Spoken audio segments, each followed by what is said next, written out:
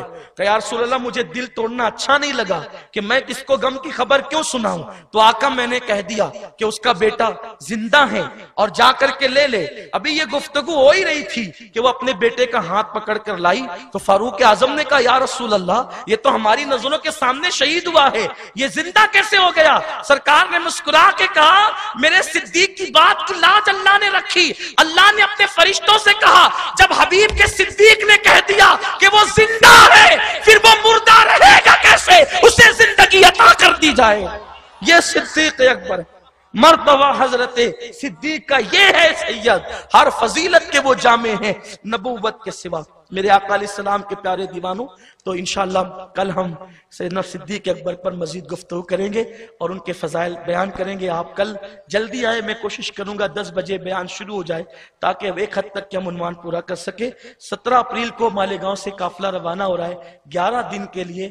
جو آزاد قافلے میں سفر کرنا چاہتے ہیں ہمارے مبلغین سے رابطہ قائم کریں تاکہ ان کو اسلام کی بنیادی چیزیں سکھائی جا سکے۔ دوران گفتگو کوئی غلطی ہو تو اللہ معاف فرمائے۔ وما علینا الا البلاغ۔